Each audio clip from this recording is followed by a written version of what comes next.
नमस्ते दोस्तों। पूर्व प्रधानमंत्री मनमोहन सिंह को कटघरे में खड़ा करते हुए एक हिंदू संगठन ने 70 कमेटी के खिलाफ याचिका दायर की है। इसमें कहा गया है कि वह अधिसूचना किसी कैबिनेट निर्णय का नतीजा नहीं थी, बल्कि तत्कालीन प्रधानमंत्री मनमोहन सिंह की इच्छा पर आधारित थी। समिति का गठन भारतीय संविधान के अनुच्छेद 77 के उल्लंघन है। सच्चर समिति असंवैधानिक और अवैध है, क्योंकि यह राष्ट्रपति के आदेश के तहत नहीं बनाई गई। आप सभी का मैं स्वागत करता हूं हमारी इस खास चर्चा में। मुद्दा जरूरी है। हमारे साथ मौजूद हैं वरिष्ठ अधिवक्ता श्री सुरेश गुप्ता जी और सामाजिक कार्यकर्ता श्री शिवा शास्त्री जी। आप दोनों ही मेहमानों का इस कार्यक्रम में बहुत बहुत स्वागत है। सुरेश जी, सबसे पहले मैं आपसे जानना चाहूंगा, संसद द्वारा कोई भी आयोग या कमेटी बनाई जाती है तो उसके लिए कैबिनेट की मंजूरी कितनी आवश्यक होती है? अमित जी, इसमें मेरा विचार जो है, मैं कहना चाहूंगा ये विषय वैसे संवैधानिक जानकारी का है जी, लेकिन मैं जहां तक मैं समझता हूं, प्रधानमंत्री जो है वो एक जनता का सेवक होता है और संविधान के दायरे में रहकर उसको कार्य करना होता है। तो कोई भी कमेटी, ऐसी कमेटी जिसकी समितियों की सिफारिश लागू करने के लिए सरकार बाध्य तो नहीं, लेकिन उसकी सिफारिशों पर विचार करने के लिए बनाई गई जाने के लिए कमेटी बनाई जानी है, उसका कैबिनेट से अप्रूवल लिए बिना हमारे प्रधानमंत्री सुमोटो लेकर कमेटी गठित करते हैं तो ये सरासर असंवैधानिक है। और मैं उन जो सनातनी लोग जिन्होंने इस मुद्दे को संज्ञान में लेकर जो याचिका दायर की है, मैं उनका धन्यवाद करता हूं। और उन्होंने 2005 की बनी हुई कमेटी को, इतने दिन पुरानी बात को आज जो अपने संज्ञान में लेकर उन्होंने जो कोर्ट में लेकर गए हैं, मैं उनका बहुत बहुत धन्यवाद करता हूं और उनको साधुवाद देता हूं। जी जी। दोस्तों, मैं आपको बता दूं कि सच्चर समिति 7 सदस्य उच्च स्तरीय समिति थी, जिसकी अध्यक्षता दिल्ली उच्च न्यायालय के पूर्व न्यायाधीश राजेंद्र सच्चर कर रहे थे। समिति ने भारत में मुसलमानों के उस समय के विकास को लेकर सुझाव और समाधान दिए थे। इस याचिका में की जो रिपोर्ट थी उस पर अमल पर रोक लगाने की मांग की गई है इस याचिका में। और शिवाजी, सबसे पहले मैं आपसे जानना चाहूँगा कि ये जो कमेटी बनाई गई थी, जैसा कि अभी सुरेश जी से बात हुई, उनके अनुसार भी अगर संवैधानिक तौर पे उसका कैबिनेट से अप्रूवल नहीं लिया गया था तो ये गलत है। इस कमेटी में बहुत सारी सिफारिशें की गई थी जो कि मुस्लिम समुदाय के लिए की गई थी। उनकी आर्थिक, शैक्षिक और बहुत सारी पहलुओं को उन्होंने उसमें जो है रखा था, बहुत सारी सिफारिशें की गई थी। आपका क्या मत है शिवाजी के इस कमेटी के द्वारा जो सिफारिशें की गई थी वो किस प्रकार से थीं और उनको कैसे आप किस नज़र से देखते हैं? ये पहली बात तो धारा 77 का सीधा सीधा उल्लंघन करती है। जो आर्टिकल 77 है, इसका सीधा ये कमेटी, जो सच्चर कमेटी, सीधा उल्लंघन कर रही है। जब ये कमेटी 22 फरवरी 1947 को, जो उस समय के तत्कालीन गृह मंत्री वल्लभ भाई पटेल साहब थे, जब उनकी अध्यक्षता में कमेटी बन गई थी, तो फिर कमेटी बनाने की जरूरत ही क्या थी? आप विचार करके देखिए, आपके घर में कोई चीज पहले से है, आप दूसरी चीज क्यों लाओगे? सीधी सीधी बात है। ये सिर्फ और सिर्फ अगर कमेटी बनानी थी तो माइनॉरिटीज में क्या अकेले मुसलमान है? क्या पारसी नहीं है? क्या सिख माइनॉरिटी में नहीं है? क्या क्रिश्चियन माइनॉरिटी में नहीं है? और भारत में जिसकी सबसे कम माइनॉरिटी है अमित जी, वो सबसे कम माइनॉरिटी पारसियों की है। और आप एक बात जानकर के हैरान होंगे कि उन माइनॉरिटीज में सबसे शिक्षित वो है। जब वल्लभ भाई पटेल की अध्यक्षता में, जो वर्तमान में उस समय वित्त मंत्री थे, उनकी अध्यक्षता में जब सच्चे कमेटी बन चुकी थी, जो अल्पसंख्यक को, मुसलमानों को शिक्षा के लिए, स्वास्थ्य के लिए, अनेक साधनों के लिए उनको कमेटी बन चुकी थी, तब ये दोबारा कमेटी क्यों बनाई गई? आप खुद विचार करके देखिए।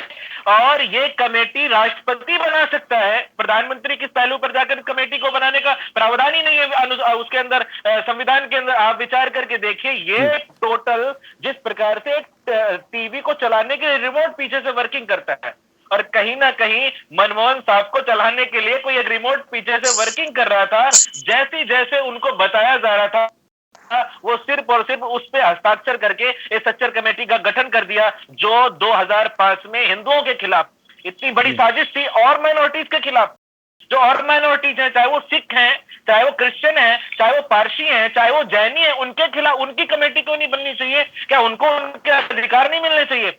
और ये भारत का दुर्भाग्य है या हिंदुओं का सबसे बड़ा दुर्भाग्य है, जब भी कहीं कोई माइनॉरिटीज की बात आती तो सबसे पहले मुसलमान खड़ा हो जाता है, जी हमें माइनॉरिटीज में दीजिए।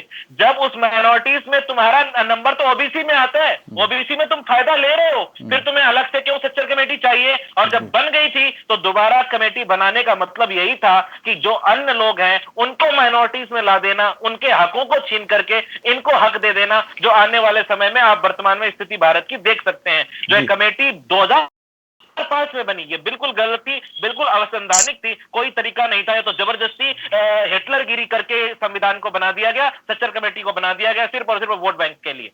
जी बिल्कुल सही आपने कहा कि अनुच्छेद 14 और अनुच्छेद 15 जो संविधान का है, उसके आधार पर किसी भी धार्मिक समुदाय के साथ अलग से व्यवहार नहीं किया जा सकता। सुरेश जी, मैं आपसे जानना चाहूँगा कि इसमें आपको क्या लगता है कि ये एक कमेटी गलत बना दी गई, एक धर्म विशेष को लेकर जो है जानने के लिए बना दी गई, बहुत सारे और भी अल्पसंख्यक हैं उनके बारे में तो जाना ही नहीं गया। और सबसे बड़ी बात, इस कमेटी में कहा जाता है कि कमेटी खुद भी कंफ्यूज थी कि आखिर मुस्लिम समुदाय मदरसों में अपने बच्चों को भेजता नहीं, लेकिन कमेटी सिफारिश कर रही है कि मदरसों का अच्छा करना चाहिए, मदरसों का आधुनिकीकरण करना चाहिए। तो वो समुदाय जो मदरसों में अपने बच्चों को भेज ही नहीं रहा, क्यों नहीं भेज रहा, बहुत सारी पहलुओं को उन्होंने ध्यान ही नहीं दिया और सिफारिशें कर दी। आप क्या सोचते हैं इसके बारे में? देखिए अमित जी, जिसकी पैदाइशी असंवैधानिक हो, सबसे पहले इसकी जड़ में जाना पड़ेगा। इस कमेटी के पीछे, कमेटी का बनाने के पीछे मुख्य उद्देश्य उस समय की कांग्रेस पार्टी जो सत्ता में थी, उसकी मंशा क्या थी? उसकी मंशा जो थी पूरी की पूरी वोट बैंकिंग की थी, एक विशेष वर्ग की तुष्टीकरण की थी। और मैं तो सीधा सीधा आरोप लगाना चाहूंगा कि उस मंशा को जो सच्चर कमेटी के जिसके अध्यक्ष थे, उस अध्यक्ष ने उस मंशा को उस कमेटी की सिफारिशों में पूरा करने की कोशिश की है। जो भी कमेटी बनाई है, उस कमेटी ने इस तरफ बिल्कुल भी ध्यान नहीं दिया, और जिन जिन मुद्दों को, जिन जिन पॉइंट को कमेटी ने इंगित किया है, वो पॉइंट केवल उस कम्युनिटी में ही, वो कमियां कम्युनिटी में, उस कम्युनिटी में नहीं, हर जगह मिल जाएंगी, वो तो हर कम्युनिटी में मिल जाएंगी। एक विशेष वर्ग को खुश करने के लिए, उसको केवल वोट बैंक की राजनीति के लिए ये एक कमेटी बनाई गई थी, जो उन्होंने उसका मकसद पूरा किया। और इस कमेटी को जो आज जिन लोगों ने लेके गए हैं, और इसका कम से कम मैं तो कहता हूं, और समाज के प्रबुद्ध वर्ग को इसकी सिफारिशों को ना लागू करने के लिए बात उठानी चाहिए। केवल एक वर्ग में ये बात नहीं, उस वर्ग की जो जड़ में तो मट्ठा डाला नहीं किसी ने। वो जड़ अगर वैसी रहेगी, आप कुछ भी कर लो, वो 20 बच्चे पैदा करेंगे, आप बेरोजगारी बनी रहेगी, आप क्या कर लोगे? आप उनको इंजीनियर बना दो, डॉक्टर बना दो। कौन आपका वो जो जिसने अमेरिका में जो अटैक किया था, वो तो इंजीनियर था, उसकी किताब ही बोलती है, आप बना दो कुछ भी, लेकिन रहेंगे तो चलेंगे तो उससे। तो जो मेन कुरीति है, हिंदू धर्म की कुरीतियों पर, जैसे सती प्रथा थी और भी प्रथा थी, उस पर कुरीतियों को खत्म किया गया और हिंदू समाज ने उसको एक्सेप्ट किया। वो एक वर्ग एक्सेप्ट करने को तैयार ही नहीं है जी। उन्होंने तो जो उसकी किताब में लिख दिया उसे मानते हैं। जी, आपने बिल्कुल ठीक कहा। ये एक राजनीतिक हथकंडा था, जो कि वोट बैंक की राजनीति एक जो कांग्रेस ने उस समय चली, और प्रधानमंत्री मनमोहन सिंह जो उस समय तत्कालीन प्रधानमंत्री थे, एक रबर स्टैंप की तरह उन्होंने इस कमेटी को बना दिया। इसमें एक कमेटी की जो ये सिफारिश थी, उसमें एक सिफारिश ये भी थी कि चुनाव क्षेत्र के परिसमन की प्रक्रिया पर ध्यान रखा जाए कि अल्पसंख्यक बहुल इलाकों में को एससी में आरक्षित नहीं किया जाए। आखिर एक सवाल उठता है कि आखिर क्यों आरक्षित ना किया जाए? क्या वहाँ पे अन्य समुदायों के लोग नहीं रहते? उसे केवल अगर वहाँ पे एससी लोग हैं तो उसको रोटेशन में एससी ना बनाया जाए। तो ये सब जो चीज़ है साफ तौर पे वोट बैंक की राजनीति दिखती है।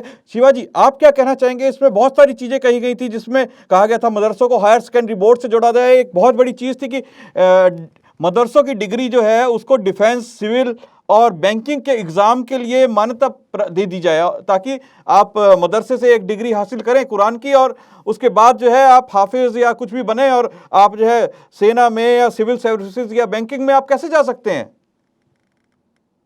अमित जी, पहले तो एक बात बिल्कुल पक्की है, जिसने वो मजहबी पुस्तक पढ़ ली वो कितना भी बड़ा इंजीनियर बन जाए, कितना भी बड़ा डॉक्टर बन जाए, कुछ भी बन जाए, वो कहीं से भी डिग्री ले ले, कहीं से भी डिग्री ले ले, लेकिन अगर उसने वो पुस्तक पढ़ ली तो उसके अलावा वो नहीं करेगा। आप एक डाटा सर्व कर लीजिए मेरे साथ मिलकर के, आप टॉप मोस्ट 20 आतंकवादियों का डाटा निकालिए, और वो कोई भी आतंकवादी अशिक्षित नहीं था। अभी ओसामा बिन लादेन की बात कर रहे थे सुरेश जी, और जिसने इतना बड़ा आतंक फैलाया वो मजहबी पुस्तक पढ़ने के बाद में जो इतना बड़ा क्या कहते हैं कि इतना बड़ा इंजीनियर था, इतना बड़ा इंजीनियर होने के बाद में भी वो काम कर रहा है। चाहे अफजल गुरु को ले लो, अभी जो कश्मीर में मारे गए तो डॉक्टरेट था, अभी एक और आतंकवादी मारा गया तो एमबीबीएस डॉक्टर था। आप विचार करके देखिए, इस कमेटी में कहीं ये नहीं कहा गया कि भाई गुरुकुलों को भी बढ़ावा दो, गुरुकुलों को भी इंटरनेशनल बोर्ड से जोड़ो। आप विचार करके देखिए, सोच करके देखिए इस वोट बैंक की। और उसी समय एक माइनॉरिटी फोबिया भी आया था बहुत बड़ा, जो एक पाकिस्तान तो जिन्ना के गलत करतूतों के कारण और मिली जुली साजिशों के कारण एक पाकिस्तान बन गया था। ये तो शुक्र है उन वकीलों का जिन्होंने 2005 की इस कमेटी का अभी अपील दायर करके इसको खुला कर दिया, नहीं तो एक और पाकिस्तान बनाने की साजिश 2005 में नींव डाल दी गई थी। मोटी मोटी साजिश यही थी कि 2005 में एक साजिश के तहत कि आने वाले समय में भारत में एक और पाकिस्तान बनाया जाएगा जो पहले हुआ था। ये का सारा वोट बैंक की राजनीति के लिए भारत को बहुत पीछे ढकेल दिया गया।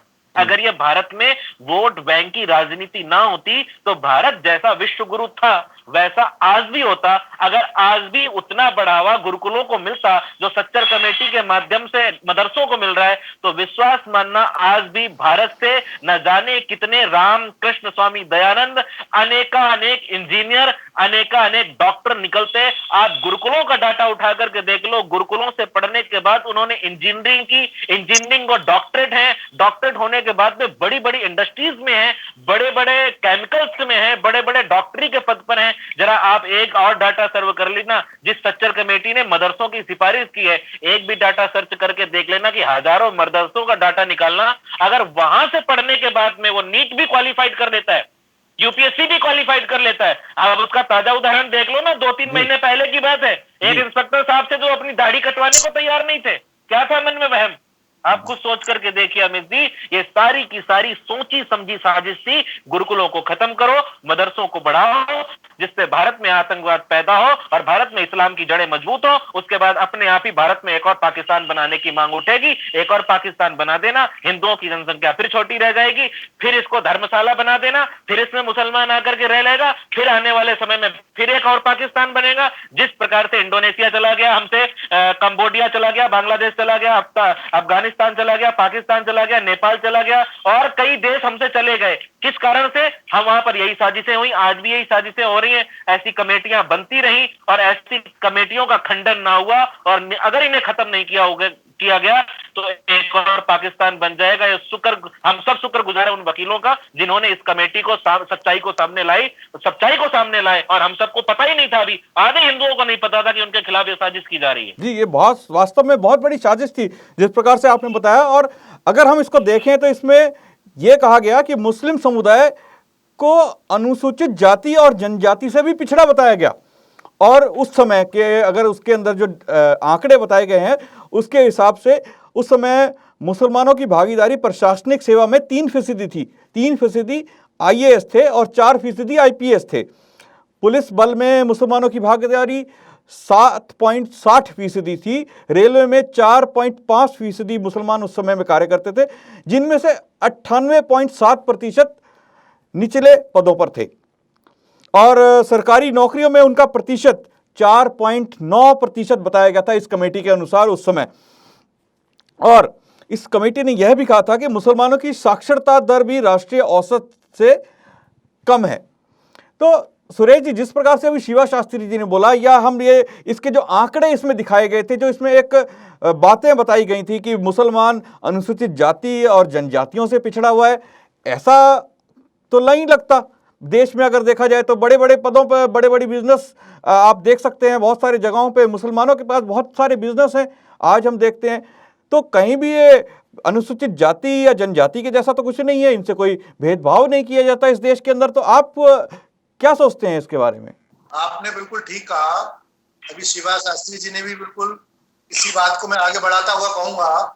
जो कमेटी की एक सिफारिश ये भी थी, जैसा कि आपने पीछे भी प्रश्न किया था, कि परिसीमन करके उन क्षेत्रों को जहां पर मुस्लिम बाहुल्य है वहां पर जो कि रिजर्व सीटें हैं SC ST के लिए, उनको समाप्त कर दिया जाए जी। आप ये बात देखिए अमित जी, ये इस देश को संवैधानिक तरीके से इस्लामिक स्टेट बनाना चाहते हैं, जैसे इन्होंने कश्मीर को बना दिया था। कश्मीर को इन्होंने संवैधानिक तरीके से इस्लामिक स्टेट बना दिया था। ये पूरे भारतवर्ष को संवैधानिक तरीके से गजवाए हिंद करके, ये गजवाए हिंद का एक तरीका निकाला इन्होंने कि भाई SC ST को खत्म कर दो। क्यों? SC ST उनसे पिछड़े हुए नहीं है, सदियों से उनके साथ अत्याचार होना चाहिए, इन्होंने किया है, इस कम्युनिटी ने किया है। आप कश्मीर का हालत उठा के देखिए, SC ST के जो कि पंजाब से मंगाए गए थे कुछ SC ST के लोग, उनके लिए सिर्फ एक ही काम था, मैला ढोना। उनको ना नौकरी मिल सकती थी ना वो कुछ मिल सकता था। मतलब कि SC ST से भी इनके नीचे रखकर इनको तरजीह देने की इस कमेटी की साजिश को समझिए आप। कमेटी की और कमेटी नियुक्त करने वाले लोगों की साजिश को समझिए आप। साजिश क्या है कि संवैधानिक तरीके से इस देश को इस्लामीकरण करना चाहते हैं।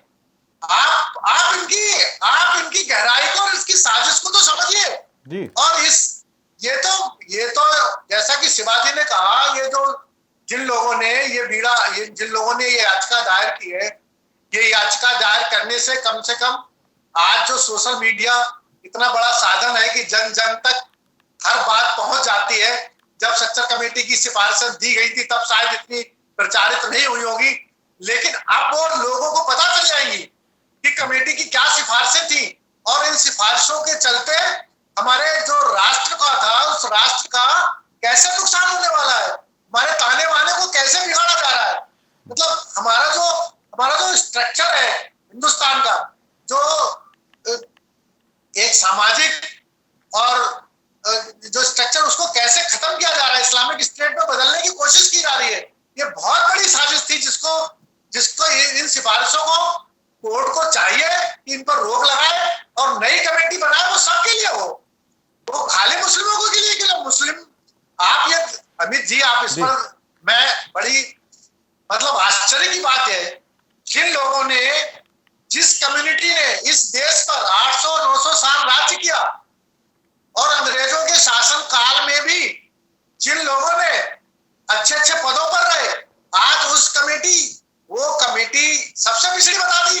मतलब 800 साल हमारे ऊपर, हिंदुओं के ऊपर राज्य करने के बाद उसके लोग सबसे ज्यादा पिछड़े हुए जी। लेकिन इस जड़ में तो कोई जाने की कोशिश ही नहीं कर रहा जी। मैं कहता हूँ इसकी जड़ तो वो किताब है, वो किताब कुछ करने नहीं देती इनको। विज्ञान में इनको जो उसमें लिख दिया वो इनके लिए विज्ञान है, इनके लिए कुछ नई इनोवेशन नहीं है। कोई नई, अगर वो किसी नई इनोवेशन के बाद अगर उनकी किताब उस बात पर मना करती है तो वो उसको इनोवेशन को नहीं मानते जी। उस जड़ पर तो कहीं कोई कमेटी बोलने को तैयार ही नहीं है जी। अमित जी, इस पर बात करनी चाहिए ना जी। आपने बिल्कुल सही कहा, बिल्कुल।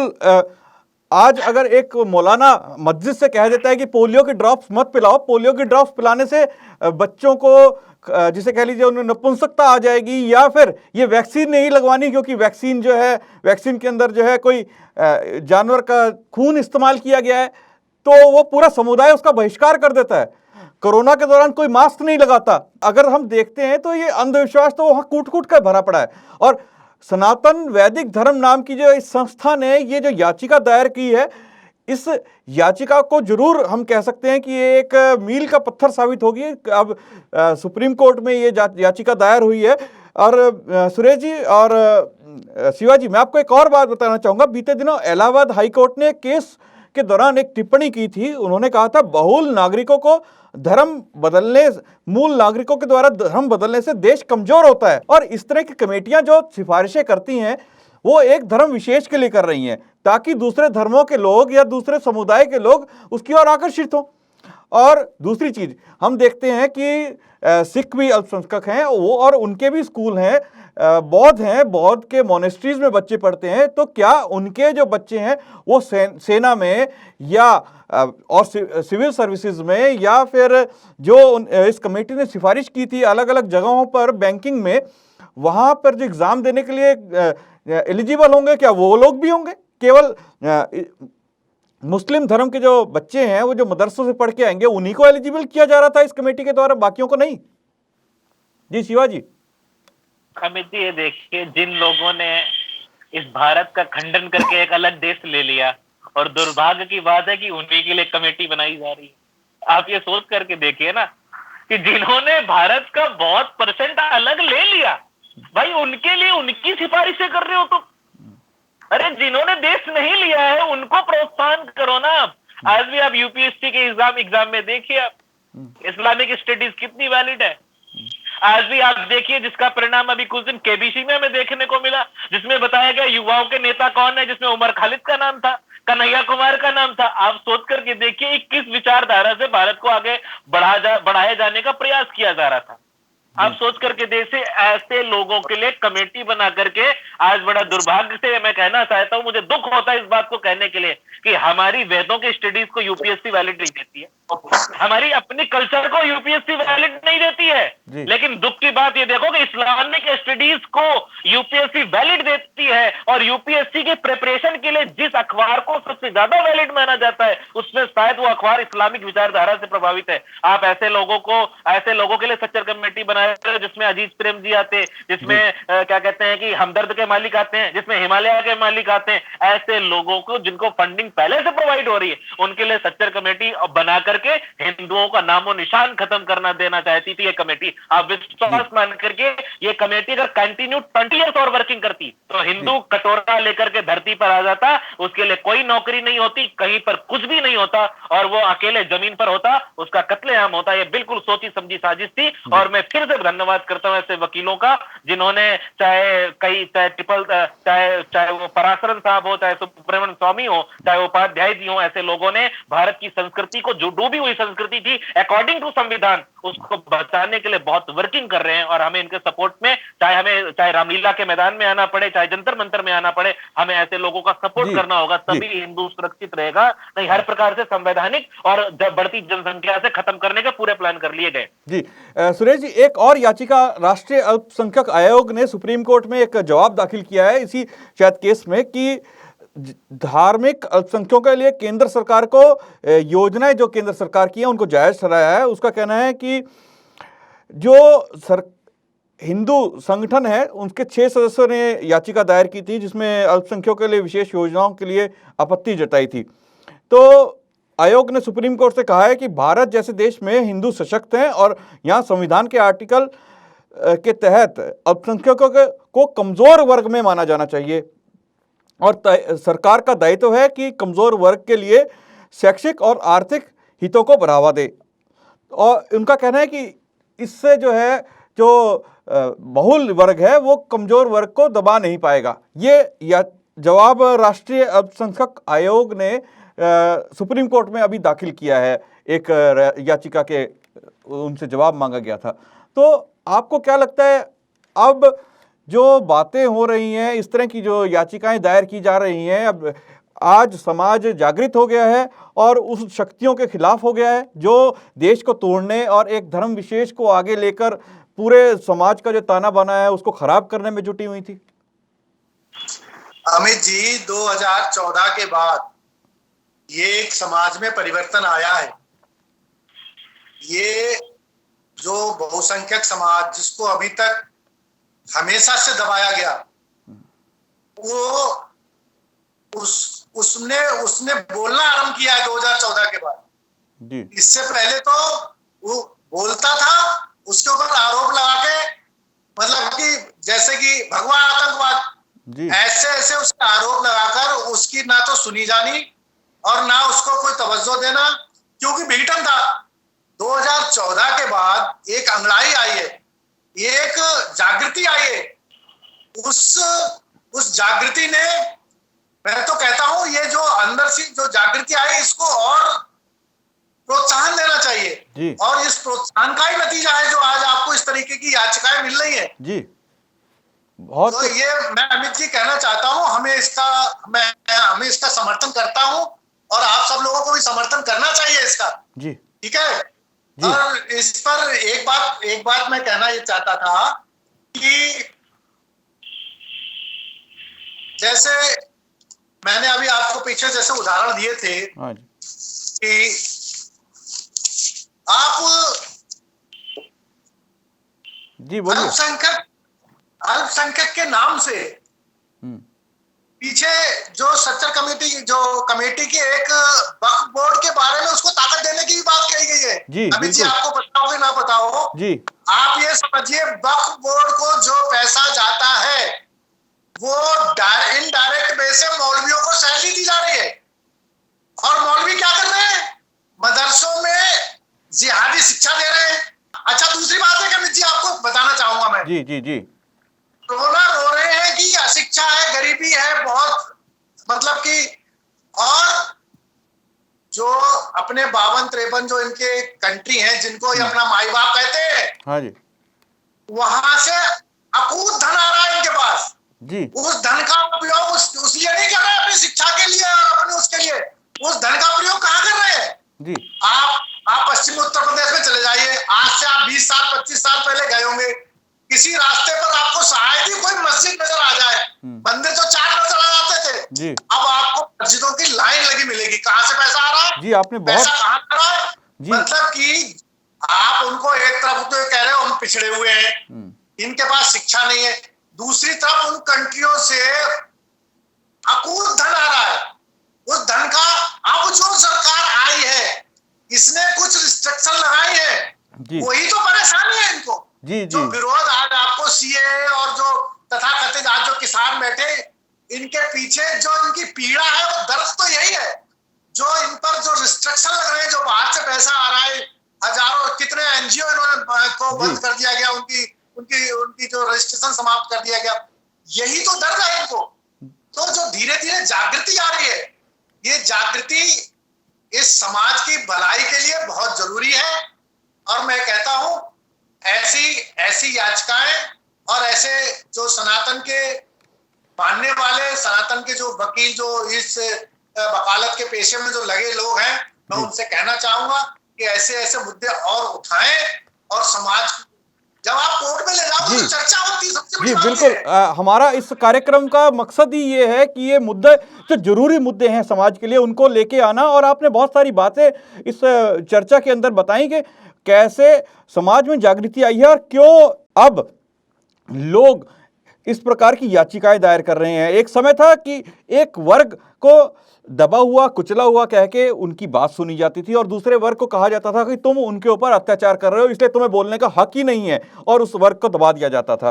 वास्तव में दबा हुआ वर्ग कोई और था, लेकिन कुछ समय से जागृति आई है और उस वर्ग ने अपनी आवाज़ उठानी शुरू की है, उनकी आवाज़ सुनी भी जाती है, कानूनी तौर पे बहुत सारे मुद्दों का हल हुआ है। तो दोस्तों, इस कार्यक्रम का मकसद ही है कि उन मुद्दों को लेके आना जो मुद्दे जरूरी हैं। सुरेश जी आप हमारे साथ जुड़े, शिवा शास्त्री जी आप हमारे साथ जुड़े, आपने दोनों ने ही बहुत अच्छे ढंग से लोगों को समझाया, हमारे दर्शकों को बताया इस कमेटी के बारे में, और कमेटी के द्वारा जो बहुत सारी जो बातें थी जो हमारे समाज पर जो प्रभाव पड़ने वाले थे उन सब चीज़ों के बारे में आपने बताया। आप दोनों ही मेहमानों का बहुत बहुत धन्यवाद। दोस्तों, कल फिर मुलाकात होगी एक ऐसे मुद्दे के साथ जो मुद्दा होगा जरूरी आपके लिए, समाज के लिए, इस राष्ट्र के लिए। मुझे दीजिए आज्ञा। नमस्ते।